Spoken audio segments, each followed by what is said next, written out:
The Warrior's Last Oath. Part 1. The Message.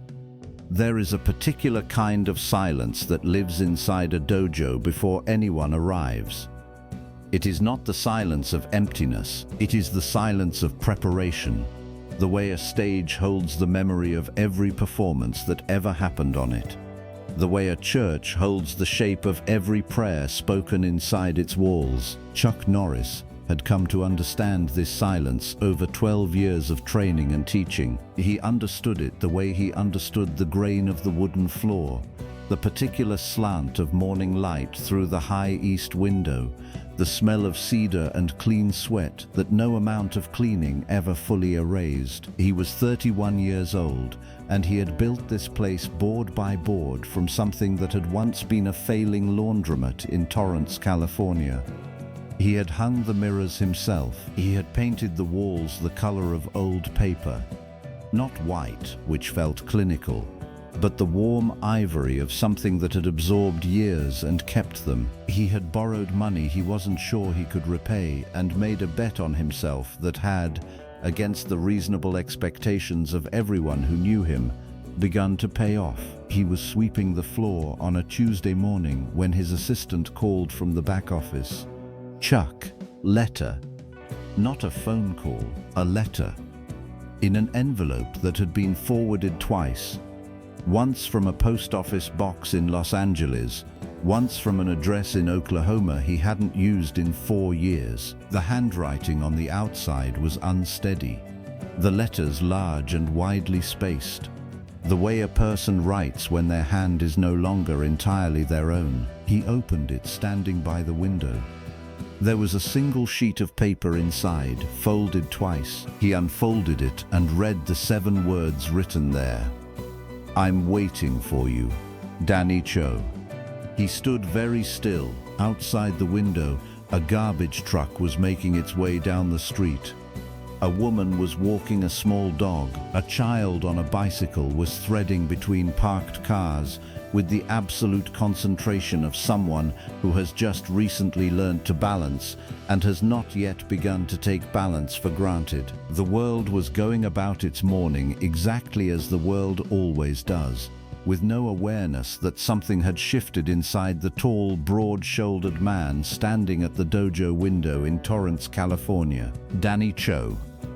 The name opened something in Chuck's chest that he had chosen to believe, was closed. He had met Danny Cho at Osun Air Base in South Korea in 1959, when Chuck was 19 years old and so far from Oklahoma that Oklahoma had begun to feel like something he had dreamed. Danny was a year older, a Korean American from Spokane, Washington, the son of a man who had fought in the Korean War on the American side and raised his children in the conviction that 2 countries could live in one heart simultaneously if you were careful and intentional about it. Danny Cho was the most naturally gifted martial artist Chuck had ever seen, before or since. He moved as though gravity were something he had negotiated with rather than surrendered to, as though the air around him were a medium he could choose to move through or stand still in. He trained at a small Tang Sudo school near the base, and he had brought Chuck there on a Thursday evening 6 weeks into their posting,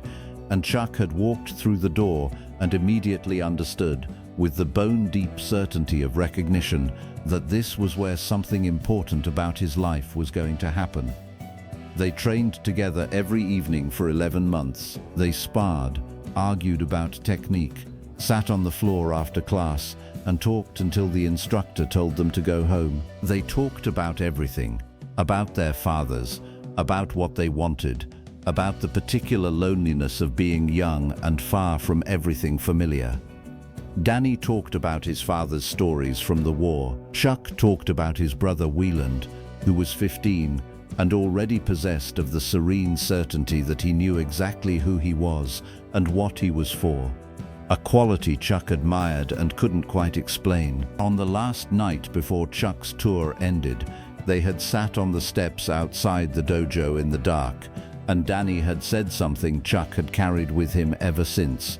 You're going to be afraid of what you are, Danny had said, not as a question, not as a warning, as a plain statement of fact, the way you might say the sky is wide or the river runs south. Most people are.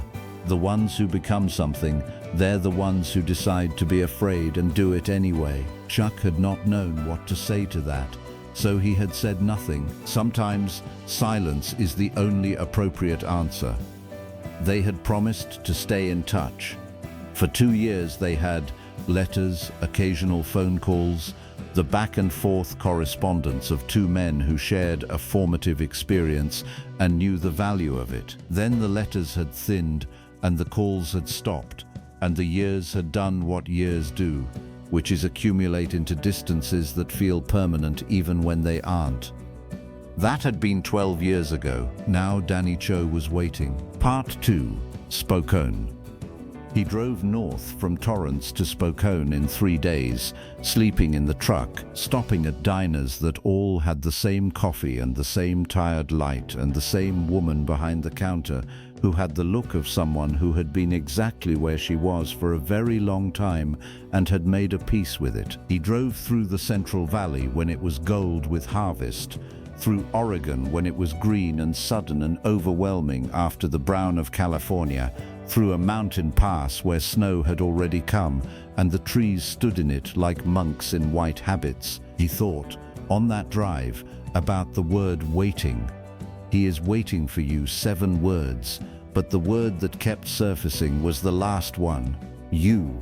Not the you of the address book, the acquaintance, the old training partner, the you of someone who knows exactly who they're writing to and has considered carefully whether to write at all.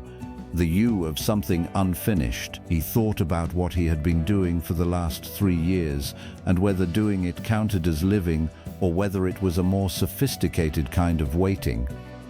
The dojo was good, the students were good. He had won the International Karate Championship in 1968, the year before, and the win had meant what wins mean, a confirmation of what you already knew.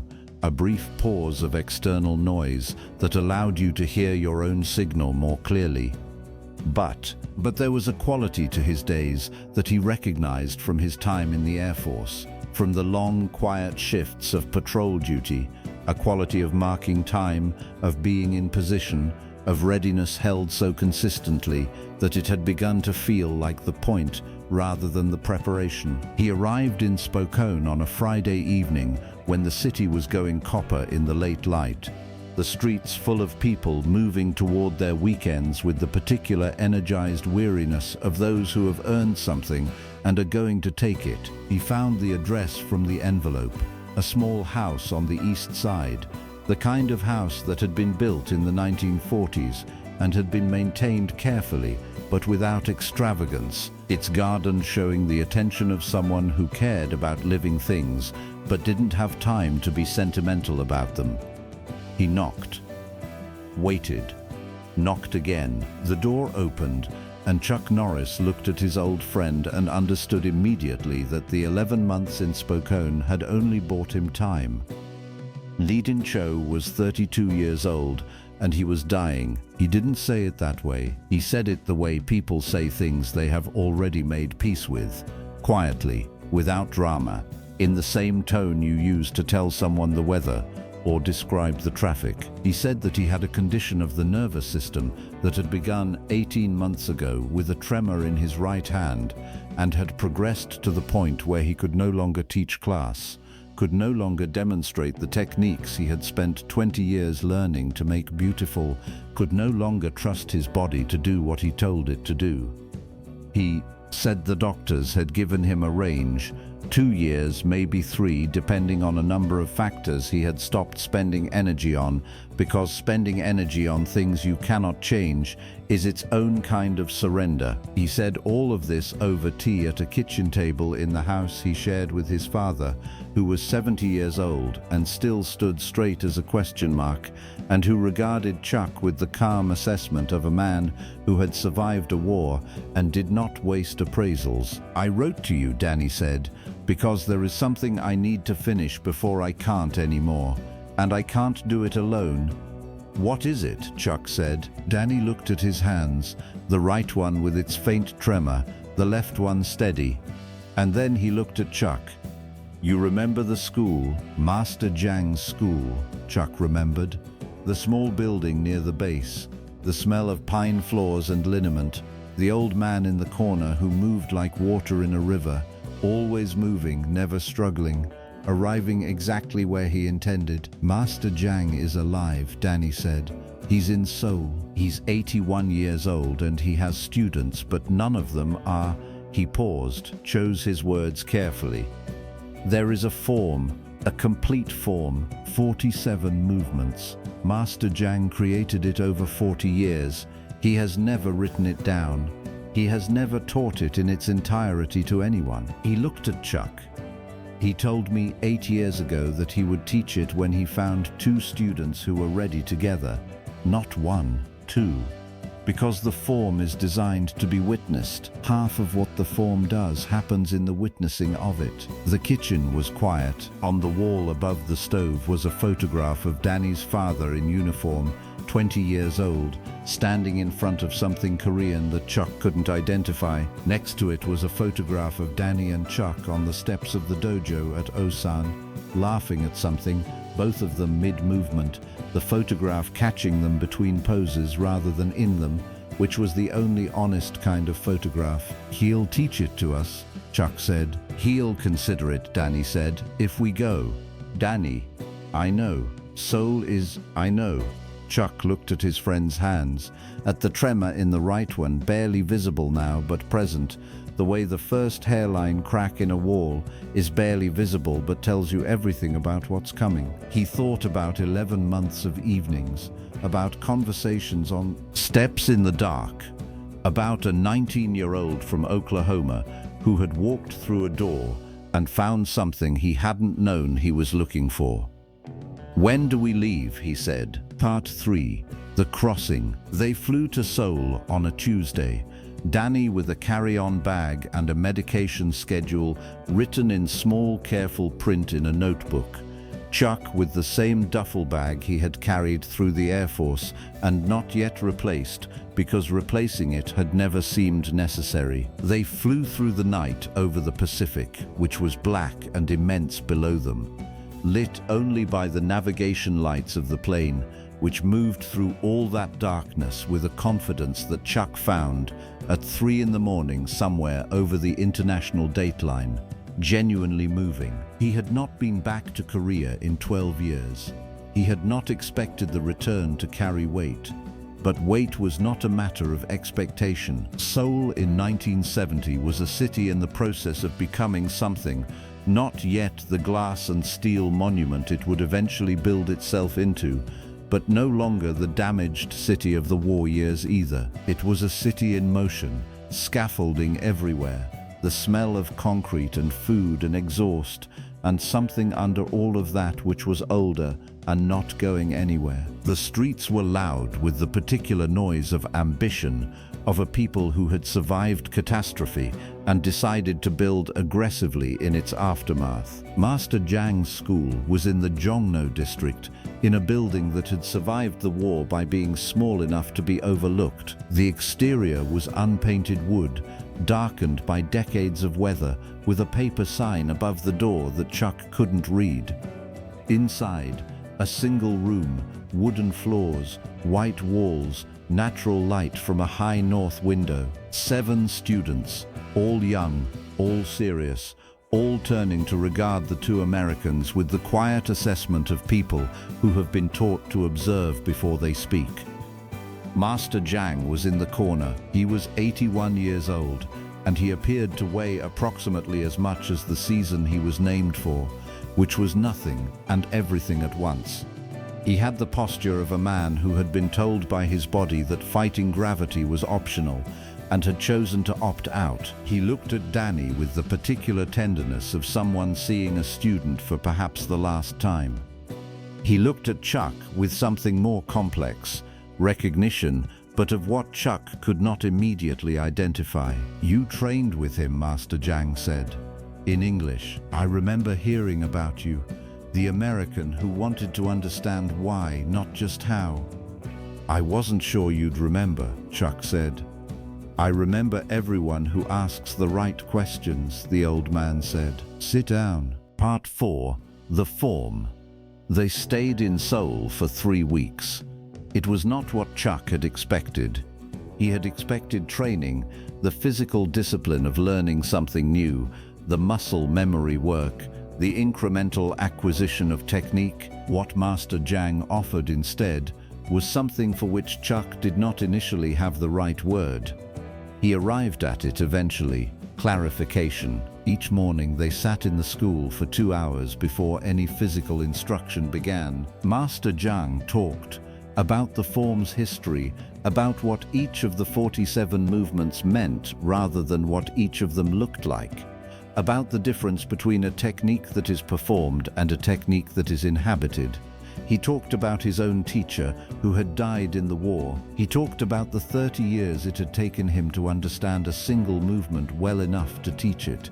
He talked about failure the way a man talks about an old friend, with warmth and without apology. Most people learn to move, he said one morning in his quiet, accented English. A few people learn to be in motion.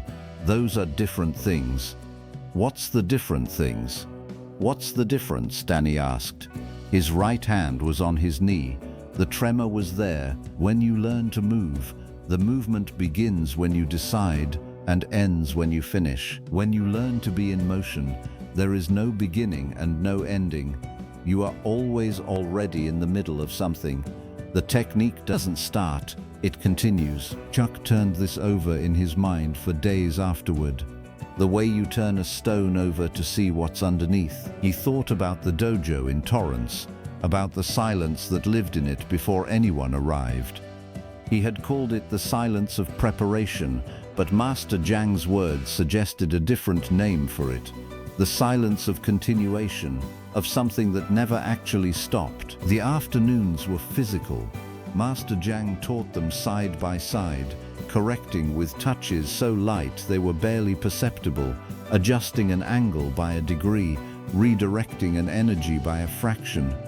He was not interested in power, he was interested in precision, which he distinguished from accuracy the way a surgeon distinguishes between cutting and healing. Accuracy is hitting what you aim at. Precision is knowing why you're aiming there in the first place.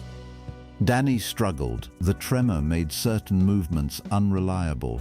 A sequence in the 4th section that required the right hand to describe a particular arc was unpredictable, sometimes clean and sometimes not. And Chuck could see in Danny's face the specific anguish of a person who knows exactly what the correct movement feels like and cannot consistently make their body produce it. One afternoon, after Danny had attempted the 4th section sequence 6 times with mixed results, Master Jang put his hand gently on Danny's arm and said, "Stop."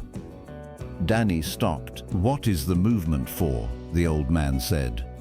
Danny said what he had been taught, to redirect an incoming force. "Yes, but the hand is not the redirector."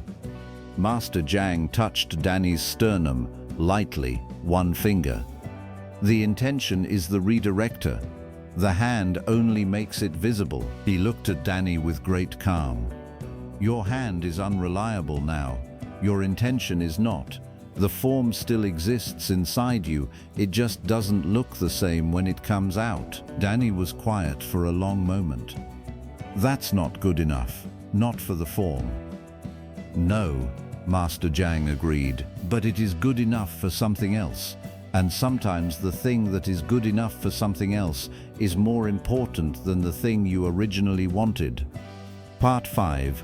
What the witnessing is for. On the 19th day, Master Jang taught them the final 8 movements. They ran through the complete form together for the first time that afternoon, all 47 movements, side by side, in the empty school after the regular students had gone. The light from the north window was going golden and horizontal, the way it does in the late afternoons of autumn, filling the room with the particular quality of illumination that makes everything look both ordinary and important simultaneously. Chuck moved through the form and felt something that he had not felt since the first year of training, the sensation of being on the edge of something rather than in the middle of it, The precise quality of attention that comes before understanding arrives. Beside him, Danny moved through his own version of the same form. Clean where his body allowed cleanness, adapted where it didn't. The right hand finding its own paths when the prescribed path became unavailable. It was, Chuck realized, beautiful. Not despite the adaptation. Because of it, because watching Danny move through a form that his body could no longer fully perform, and seeing the form survive in its essentials, the intention intact, the understanding intact, the deep knowledge of what each movement was for visible in every choice Danny made, was more instructive than watching anyone perform it perfectly. Perfection was the destination, this was the journey. That was what the witnessing was for. Master Zhang watched them from the corner. When they finished, he stood in silence for a time. Then he said, "You understand it now." "I understand something," Chuck said. "I'm not sure I understand it." The old man looked at him. Something in his expression shifted. Not a smile exactly, but the precursor to one, the internal movement before the external one. "That is the correct relationship to understanding," he said. "Anyone who is certain they understand has stopped understanding." After the session, Danny and Chuck sat on the steps outside the school, the wooden steps of a Korean building in Seoul in autumn, rather than a Korean building near a military base in 1959. But the same quality of darkness around them, the same feel of the air, the same sense of sitting at the edge of something that hadn't finished happening yet. "I'm afraid," Danny said. Chuck didn't answer immediately. He looked at the street, at the people moving through it, at the city that was building itself over its own ruins. "You told me once," Chuck said, "that the ones who become something are the ones who decide to be afraid and do it anyway." Danny looked at him. "You told me that on the last night," Chuck said, "before I went home, on the steps." "I remember. I've been thinking about it for 12 years, Chuck said. "I think you were right, but I think you left something out." "What?" Chuck was quiet for a moment, choosing. "The ones who become something, they're not afraid of dying. They're afraid of not having done the thing they were here to do. They're afraid of leaving something unfinished." He paused. "You haven't left it unfinished. That's why we came." Danny looked at his hands.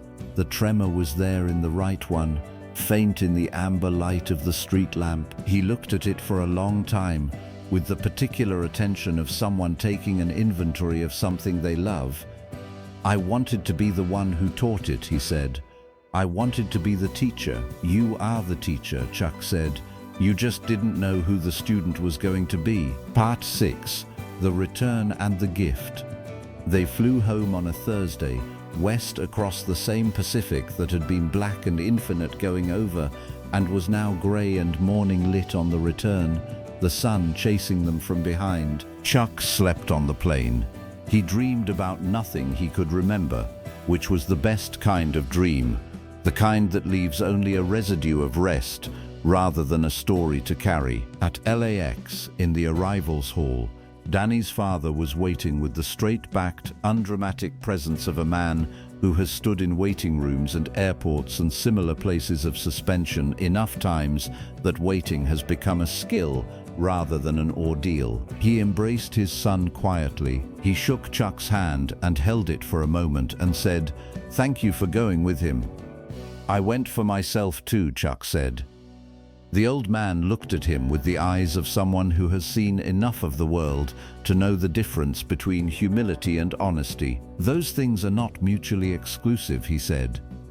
Chuck drove back to Torrance alone, arriving at the dojo in the early afternoon. He stood in the parking lot for a moment before going in, looking at the building's modest facade, the painted sign, the small window, the door he had hung himself. Inside, the afternoon class would be starting in 40 minutes. Teenagers who were learning, as he had learned, that the body is a language, and the discipline of martial arts is not a discipline of the body but of the mind that inhabits it. He had something new to teach them. He wasn't sure yet of all the words for it. But the words would come. They usually did, if you gave them the conditions they needed, the patience, the attention, the willingness to sit with a thing until it told you what it was. He went inside. The dojo was silent. The morning light had shifted to afternoon light, warmer now, coming from the west, laying long gold rectangles on the wooden floor. Chuck walked to the center of the room and stood in it for a moment, feeling the silence the way you feel the temperature of a room when you first enter it. Present, enveloping, informative. He began to move through the form, all 47 movements, alone in the empty room, the late afternoon light shifting slowly around him. He moved slowly, slower than training speed, slower than demonstration speed, the speed of understanding, of being inside each movement, rather than moving through it.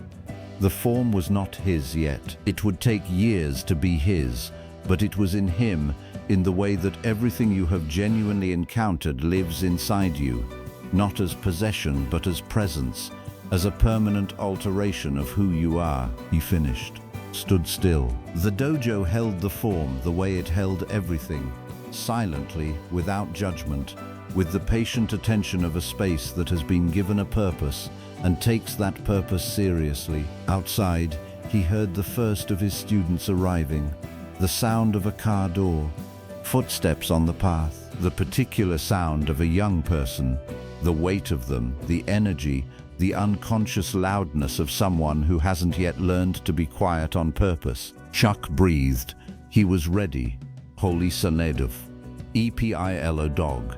What remains? Danny Cho died 26 months later in Spokane on a Tuesday in March. He died at home with his father beside him and the window open because he had always preferred moving air to still air, even in winter. Chuck received the news by telephone and drove north to Spokane the following morning. The same drive he had made 2 years earlier, but different.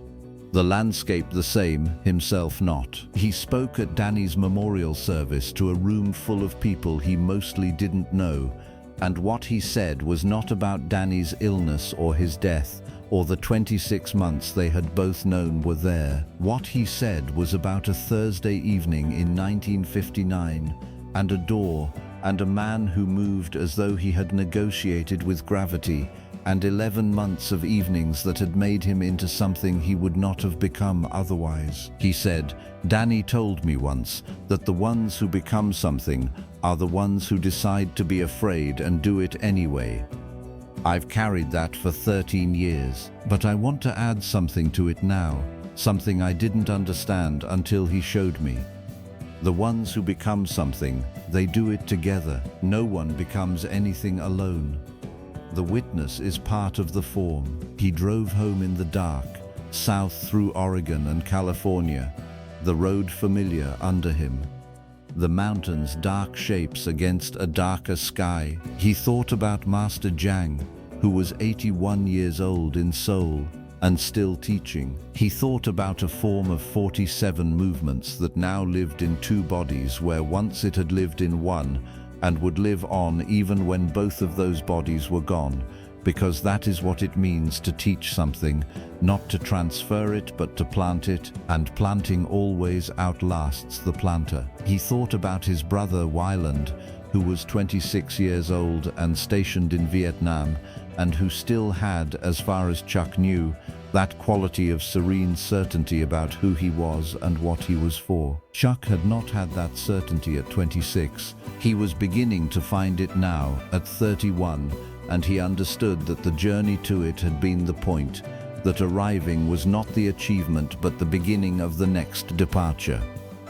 He pulled into Torrance at 3 in the morning. He went into the dojo, which was dark and silent and smelled of cedar and clean sweat and all the years that had been absorbed by its walls. He did not turn on the lights. He stood in the center of the floor in the dark, and he breathed, and he felt the form inside him, patient and present and ready. Some things, once they are in you, never leave. That is the only oath a warrior ever needs to keep.